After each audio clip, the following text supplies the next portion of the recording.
ഇന്ന് നമ്മൾ ഒരു റെഡ് വെൽവെറ്റ് സ്പോഞ്ച് കേക്കാണ് ചെയ്യുന്നത്. ഫ്ലോപ്പ് ആവാതെ തന്നെ പെർഫെക്റ്റ് ആയിട്ട് ഈ റെഡ് വെൽവെറ്റ് സ്പോഞ്ച് കേക്ക് എങ്ങനെയാണ് ചെയ്യുന്നതെന്ന് നോക്കാം.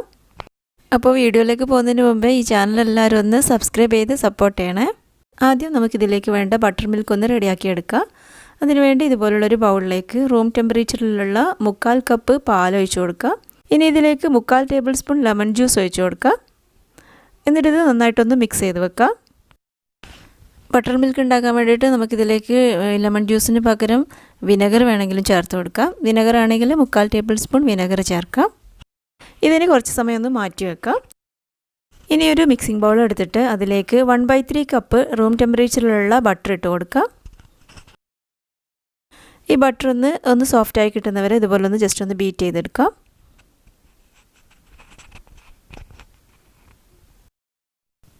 ഇനി ഈ ബട്ടറിലേക്ക് 1 കപ്പ് പൊടിച്ച പഞ്ചസാര ചേർത്ത് കൊടുക്കാം. റൂം ടെമ്പറേച്ചറിലുള്ള ഒരു മുട്ട ചേർത്ത് കൊടുക്കാം. ഒരു ലാർജ് എഗ്ഗാണ് ചേർത്ത് കൊടുത്തത്. ഇനി ഇതിലേക്ക് 1 ടീസ്പൂൺ വനില എസൻസ് ചേർത്ത് കൊടുക്കാം. ഇതെല്ലാം കൂടെ നന്നായിട്ടൊന്ന് ബീറ്റ് ചെയ്തെടുക്കാം. ഇതൊന്ന് ഫ്ലഫിയായി വരുന്നവരെ നമുക്കിതൊന്ന് ബീറ്റ് ചെയ്തെടുക്കാം. ഇപ്പോൾ ഞാനിവിടെ നന്നായിട്ട് ഫ്ലഫിയായി കിട്ടുന്നവരെ ഇത് ബീറ്റ് ചെയ്തെടുത്തിട്ടുണ്ട്. ഇനി ഇതിലേക്ക് വേണ്ട ഡ്രൈ ഇൻഗ്രീഡിയൻസ് ഒക്കെ ഒന്ന് അരിച്ചെടുക്കാം. ആദ്യം നമുക്കിതിലേക്ക് 1/4 കപ്പ് ഓൾ പർപ്പസ് ഫ്ലോർ ചേർത്ത് കൊടുക്കാം. മൈദപ്പൊടി ആയാലും കുഴപ്പമൊന്നുമില്ല, രണ്ടായാലും സെയിം തന്നെയാണ്. ഇനി ഇതിലേക്ക് 2 ടേബിൾ സ്പൂൺ കൊക്കോ പൗഡർ ചേർത്ത് കൊടുക്കാം. 1/2 ടീസ്പൂൺ ബേക്കിംഗ് സോഡ ചേർത്ത് കൊടുക്കാം. 1/4 ടീസ്പൂൺ ബേക്കിംഗ് പൗഡർ, ഒരു നുള്ളു ഉപ്പ് ചേർത്ത് കൊടുക്കുക. ഇനി ഇതെല്ലാം കൂടെ ഒന്ന് അരിച്ചെടുക്കുക. ഇത് ഒന്നുകിൽ 2-3 തവണ ഇതുപോലെ ഒന്ന് അരിച്ചെടുക്കാം. അതല്ലെങ്കിൽ ഒരു വിസ്ക് ഉപയോഗിച്ചിട്ട് നന്നായിട്ടൊന്ന് മിക്സ് ചെയ്ത് കൊടുത്താലും മതി. ഞാനിപ്പോൾ ഇവിടെ ഒരു തവണ അരിച്ചെടുത്തതിന് ശേഷം ഇതുപോലെ ഒരു വിസ്ക് ഉപയോഗിച്ചിട്ട് നന്നായിട്ടൊന്ന് മിക്സ് ചെയ്തെടുക്കുകയാണ്. ബേക്കിംഗ് പൗഡറും ബേക്കിംഗ് സോഡയും കൊക്കോ പൗഡറൊക്കെ എല്ലായിടത്തും എത്തുന്ന രീതിയിൽ ഇതുപോലെ നന്നായിട്ട് തന്നെ ഒന്ന് മിക്സ് ചെയ്തെടുക്കാം. ഇനി നമ്മൾ നേരത്തെ ബീറ്റ് ചെയ്ത് വെച്ചതിലേക്ക് ഈ പൊടികളൊക്കെ ഒന്ന് ഇട്ട് കൊടുക്കുക.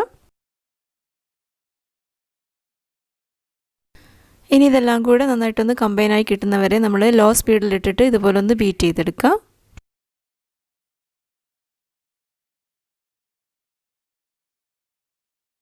ഇനി നമ്മളിതിലേക്ക് നമ്മൾ നേരത്തെ റെഡിയാക്കി വെച്ച ബട്ടർ മിൽക്ക് ചേർത്ത് കൊടുക്കുക. 1/4 കപ്പ് ബട്ടർ മിൽക്ക് ഉണ്ട്. ഇനി ഇതും കൂടെ ചേർത്ത് ഒന്നുകൂടെ ഒന്ന് ബീറ്റ് ചെയ്തെടുക്കുക.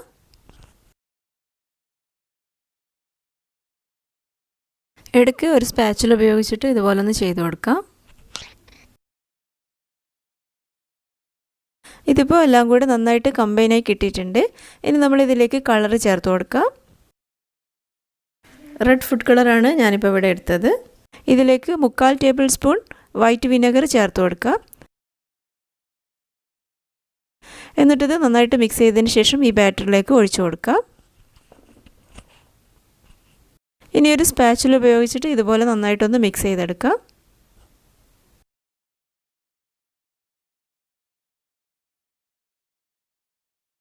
ഇപ്പോൾ ഇതാ റെഡ് വെൽവെറ്റ് സ്പോഞ്ച് കേക്കിനുള്ള ബാറ്ററി ഇവിടെ റെഡി ആയിട്ടുണ്ട്. ഈ ഒരു രീതിയിലാണ് നമ്മുടെ ബാറ്ററി ഇരിക്കേണ്ടത്. ഇനി ഇതുപോലൊരു പാൻ എടുത്തിട്ട് അതിൽ ബട്ടർ ഒന്ന് തടവിയതിന് ശേഷം അതിലൊരു ബട്ടർ പേപ്പർ വെച്ച് കൊടുത്തിട്ടുണ്ട്.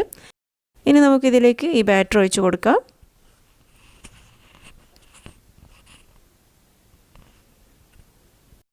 ഇനി നമുക്കിതൊരു 170 ഡിഗ്രി സെൻറ്റിഗ്രേഡിൽ ഒരു 10 മിനിറ്റ് ഓവനൊന്ന് പ്രീ ഹീറ്റ് ചെയ്തതിന് ശേഷം ഒരു 30 മുതൽ 35 മിനിറ്റ് വരെ ഇതൊന്ന് ബേക്ക് ചെയ്തെടുക്കണം. ഇപ്പോൾ ഇതവിടെ പെർഫെക്റ്റ് ആയിട്ട് ബേക്കായി കിട്ടിയിട്ടുണ്ട്. നമ്മുടെ സ്പോഞ്ച് കേക്ക് ഇവിടെ റെഡി ആയിട്ടുണ്ട്. അപ്പോൾ നിങ്ങൾക്ക് വീഡിയോ ഇഷ്ടമായെങ്കിൽ ലൈക്ക് ചെയ്യാനും ഷെയർ ചെയ്യാനും സബ്സ്ക്രൈബ് ചെയ്യാനും മറക്കരുത് കേട്ടോ. താങ്ക്